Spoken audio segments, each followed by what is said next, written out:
യൂറോപ്പിൽ തന്നെ ഏറ്റവും ആകർഷകമായ ഫുട്ബോൾ കളിക്കുന്ന ടീമുകളിലൊന്നാണ് ബാർസലോണ. പക്ഷേ നിങ്ങൾ ക്ഷീണിതരായിരിക്കുന്ന നേരത്തും അതേ ശൈലി തുടർന്നാൽ അത് അപകടകരമാണ്.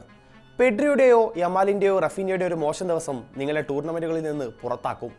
മാസങ്ങൾക്ക് മുമ്പ് ഫ്ലിക്കിന് കീഴിലെ ബാർസയുടെ അഗ്രസീവ് ശൈലിയെപ്പറ്റി മുൻ റയൽ മാഡ്രിഡ് മിഡ്ഫീൽഡർ കൂടിയായ ടോണി ക്രൂസ് നടത്തിയ പ്രതികരണം ഇങ്ങനെയായിരുന്നു.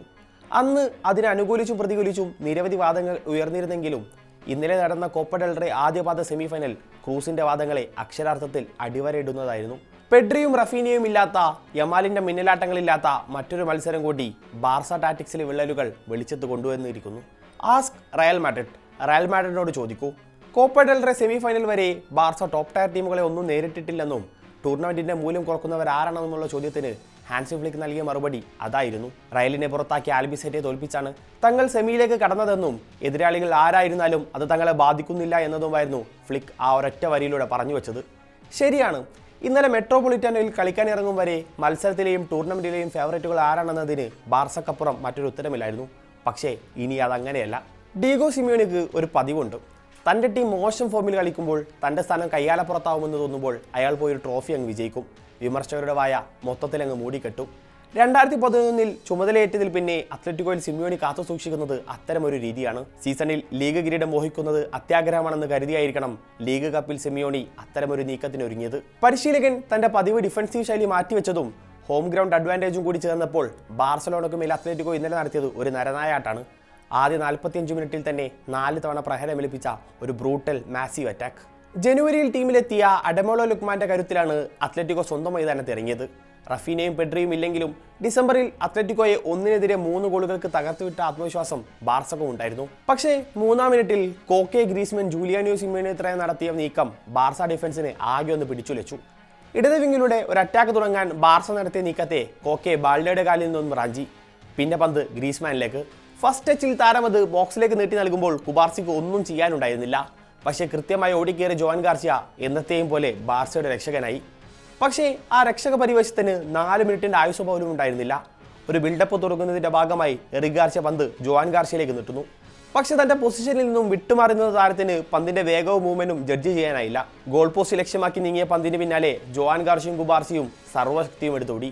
ഗോൾ വരെ കടക്കും മുമ്പ് കുബാർസി അത് ക്ലിയർ ചെയ്തെങ്കിലും പന്ത് പിടിച്ചെടുത്ത ജൂലിയാനോ സിമിയോണി പന്ത് ലുക്മാന് നീട്ടി നൽകി.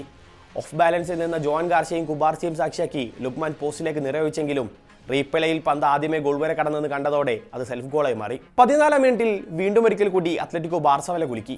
ഇക്കുറി ഇടത് വിങ്ങിൽ ലുക്മാനിലൂടെ തുടങ്ങിയ ഒരു നീക്കം. ലുക്മാനിൽ നിന്നും ജൂലിയൻ അൽവാരസിലേക്ക്, അവിടെ നിന്നും വലത് വിങ്ങിലൂടെ ഓടിക്കേറിയ മൊളീനയിലേക്ക് ഒരു ലോങ് പാസ്.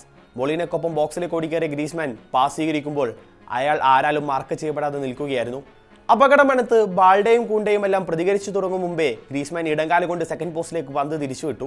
ഫസ്റ്റ് പോസ്റ്റിൽ ഒരു ക്ലോസ് റേഞ്ച് ഫിനിഷ് പ്രതീക്ഷിച്ച് ജോൻ ഗാർസിയ ഒരു ഫുൾ സച്ച് ഡൈവ് നടത്തി നോക്കിയെങ്കിലും പന്തിനെ വലക്കകത്ത് കയറാതെ കാക്കാൻ അയാൾക്കായില്ല. 2 ഗോളിന് പിറകിലായതോടെ ബാർസ കൂടുതൽ സമ്മർദ്ദത്തിലായി.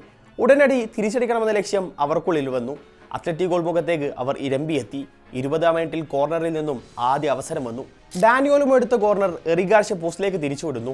തനിക്ക് നേരെ വന്ന പന്തിനെ ഫെർമിൻ ഗോളാക്കാൻ ശ്രമം നടത്തിയെങ്കിലും പന്ത് ക്രോസ് ബാറിൽ തട്ടി മടങ്ങി. പക്ഷേ തൊട്ടടുത്ത മിനിറ്റിൽ അത്ലറ്റിക്കോ വീണ്ടും ബാർസ ഗോൾ മുഖം വിറപ്പിച്ചു. ലുക്മാനിൽ നിന്നും പാസ് സ്വീകരിച്ച് ഇടത് വിങ്ങിലൂടെ മുന്നേറിയ മാർക്കോസ് ലോറന്റെ ബാർസ ബോക്സിന് തൊട്ടുമുന്നിലേക്ക് ഒരു ക്രോസ് ഇറക്കി നൽകുന്നു. ഫ്രീ മാനായി അവിടെ നിലയുറപ്പിച്ച ഗ്രീസ്മാൻ ചെസ്റ്റ് ട്രാപ്പ് ചെയ്ത ശേഷം ഷോട്ട് എടുത്തെങ്കിലും ജോൻ ഗാർസിയ പന്ത് കൈകളിൽ ഒതുക്കി. അത്ലറ്റിക്കോക്ക് വീണ്ടും അവസരങ്ങൾ ലഭിച്ചു. ബാർസ ഡിഫൻസിന്റെ ഇടപെടലും അത്ലറ്റിക്കോയുടെ ഫിനിഷിംഗിലെ പോരായ്മകളുമെല്ലാം അൽവാരസിന്റെയും ഗ്രീസ്മാന്റെയും ഷോട്ടുകൾ വലയിലെത്തിച്ചില്ല. ഒടുവിൽ 33-ാം മിനിറ്റിൽ 3-ാം ഗോളെത്തി. വലത് വിങ്ങിലൂടെ സോളോ റൺ നടത്തിയ ജൂലിയാനോ സിമിയോണി ബോക്സിൻ ഷൂട്ടിംഗ് പൊസിഷനിലേക്ക് ഓടിക്കേറിയ അൽവാരസിലേക്ക് ഒരു കട്ട് ബാക്ക് പാസ് നൽകുന്നു. അൽവാരസിന്റെ ഒരു ഷോട്ട് പ്രതീക്ഷിച്ച് പൊസിഷൻ ചെയ്ത ബാർസ താരങ്ങൾ ഇടത് വിങ്ങിലൂടെ ഓടിക്കേറിയ ലുക്മാനെ കണ്ടതുപോലുമില്ല. അൽവാരസ് തനിക്ക് നേരെ നീട്ടി നൽകിയ പന്തിനെ വലയിലേക്ക് വഴിതിരിച്ചിടേണ്ട ദൗത്യമേ ലുക്മാൻ ഉണ്ടായിരുന്നുള്ളൂ. കസാഡോയെ പിൻവലിച്ച് ഫ്ലിക്ക് ലെവൻഡോസ്കിയെ ഇറക്കി ആക്രമണത്തിന്റെ മൂർച്ച കൂട്ടിയെങ്കിലും യുവാൻ മൂസോയെ കീഴ്പ്പെടുത്താൻ അതൊന്നും മതിയാവാതെ വന്നു. ആദ്യ പകുതിയുടെ ഇഞ്ചുറി സമയത്ത് ഒരിക്കൽ കൂടി ജൂലിയാനോ, ലുക്മാൻ, അൽവാരസ് ത്രയം ഒന്നിച്ചപ്പോൾ ബാർസ പോസ്റ്റിൽ 4-ാം ഗോളും കയറി. ഇഞ്ചുറി സമയത്ത് ഗോൾ കൂടിയായതോടെ ബാർസ ആകെ തളർന്നു. പ്രതീക്ഷയുടെ അവസാന ഇറ്റ് വെളിച്ചവും അവരുടെ കണ്ണുകളിൽ നിന്നകന്നു. നിസ്സഹായതയുടെ മുഖഭാവം അവരിൽ ആകെ നിഴലയച്ചു. പക്ഷേ ഹാഫ് ടൈം ടോക്കിൽ തന്റെ കളിക്കാർക്കുള്ളിൽ ആത്മവിശ്വാസം ഊതി നിറച്ച് ഫ്ലിക്ക് അവരെ ഗ്രൗണ്ടിലേക്ക് ഇറക്കി വിട്ടു. റെമോൺടാഡകൾ പലതും കണ്ടുപരിചയ ഫ്ലിക്ക് തന്റെ കളിക്കാരിൽ തികഞ്ഞ ആത്മവിശ്വാസമുണ്ടായിരുന്നു.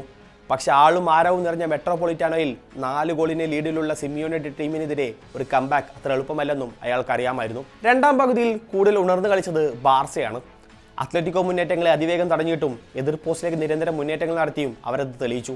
പരിക്കൻ അടവുകൾ പുറത്തെടുത്തതിന്റെ പേരിൽ മാർക്കോസ് ലോറന്റെയും സിമിയോണിയും എല്ലാം മഞ്ഞക്കാട് കാണുകയും ചെയ്തു. പോസ്റ്റിലേക്ക് ബാർസ താരങ്ങൾ തൊടുത്ത ഷോട്ടുകൾ പലതും മൂസോ തടുത്തിട്ടപ്പോൾ കുബാർസി നേടിയ ഗോൾ ഓഫ് സൈഡിൽ കുരുങ്ങി. മത്സരശേഷം വലിയ ചർച്ചകൾക്കും വിവാദങ്ങൾക്കും വഴിവെച്ചതും VARന്റെ ആ തീരുമാനമായിരുന്നു. അവസാന അരമണിക്കൂറിൽ തിയാഗോ അൽമാഡ, അലക്സ് ബയേന, സോർലോത്ത് എന്നിവരെ ഇറക്കി സിമിയോണി തന്റെ അറ്റാക്കിംഗ് ഇന്നറ്റ് ഒരിക്കൽ കൂടി വ്യക്തമാക്കി.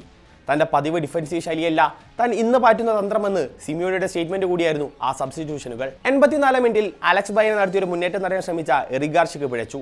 ബോൾ എടുക്കാൻ താരം നടത്തിയ നീക്കം ഫൗളിൽ കലാശിച്ചതോടെ താരം ആദ്യമായി മഞ്ഞക്കാട് കണ്ടു. പക്ഷേ അത്ലറ്റിക്കോ താരങ്ങളുടെ അപ്പീലൊടുവിൽ VAR പരിശോധിച്ച റഫറി ഫൗളിന്റെ കാഠിന്യം കണക്കിലെടുത്ത് ഡയറക്റ്റ് റെഡ് കാർഡ് നൽകി. തൊട്ടു പിന്നാലെ ജൂലിയാനോയെ ഓൽമോ ഫൗൾ ചെയ്തതിനെ തുടർന്ന് ഇരു ടീമിലെയും താരങ്ങൾ തമ്മിൽ സംഘർഷമുണ്ടായി. പക്ഷേ റഫറി ഇടപെട്ട് അന്തരീക്ഷം അതിവേഗം ശാന്തമാക്കി. Dani Olmo, Marc Pubill, Fermin Lopez എന്നിവർ മഞ്ഞക്കാട് കാണുകയും ചെയ്തു. സംഭവബഹുലമായ രണ്ടാം പകുതിക്ക് റഫറി 10 മിനിറ്റിന് ഇഞ്ചുറി സമയം അനുവദിച്ചെങ്കിലും ബാർസക്ക് ഒരു ഗോൾ പോലും അടക്കാനായില്ല. പാവ് കുബാർസി നേടിയ ഗോൾ ഓഫ് സൈഡ് ആയിരുന്നില്ലെന്നാണ് Hansi Flick post match press കോൺഫറൻസിൽ പറഞ്ഞത്. ബാളിലേക്ക് മേൽ നടത്തിയ ടാക്ലിന് ജൂലിയാനോ സിമിയോണിക്ക് റെഡ് കാർഡ് നൽകാത്തതിനെതിരെ സോഷ്യൽ മീഡിയയിൽ ആരാധകരും പ്രതിഷേധങ്ങൾ അറിയിക്കുന്നുണ്ട്. 4 ഗോളിന് ലീഡിലിരുന്ന കളിയുടെ അവസാന സെക്കൻഡ് വരെ അത്ലറ്റിക്കോ താരങ്ങൾ നടത്തിയ പ്രസ്സിംഗ് ഫുട്ബോൾ ലോകത്തെ ആകെ അത്ഭുതപ്പെടുത്തിയിട്ടുണ്ട്. സ്ഥിരമായി താൻ നടപ്പിലാക്കിയിരുന്ന നീക്കങ്ങളൊക്കെ പാടെ മാറ്റിവെച്ച സിമിയോണി ഒരു പുതിയ ടാക്ടിക്കൽ ട്രാൻസിഷനിലാണോ എന്നാണ് പുതിയ ചർച്ചകൾ. എന്നിരുന്നാലും സ്വന്തം ഗ്രൗണ്ടിലെ രണ്ടാം പാദം കഴിയും വരെ ഒന്നും അവസാനിക്കുന്നില്ലെന്ന ഫ്ലിക്കിന്റെ പ്രഖ്യാപനം ബാർസ ആരാധകർക്കുള്ളിൽ പ്രതീക്ഷകൾ നിറക്കുന്നു. 9 വർഷങ്ങൾക്ക് മുമ്പ് ചാമ്പ്യൻസ് ലീഗ് പ്രീ ക്വാർട്ടറിൽ PSG നടത്തിയതുപോലെ ഒരു കംബാക്കിന് ക്യാമ്പ് നൗ ഒരിക്കൽ കൂടി സാക്ഷിയാവുമോ? അതോ ഫ്ലിക്കിനെ കീഴ്പ്പെടുത്തി സിമിയോണി ഫൈനലിന് ടിക്കറ്റ് എടുക്കുമോ? കാത്തിരുന്ന് കാണാം.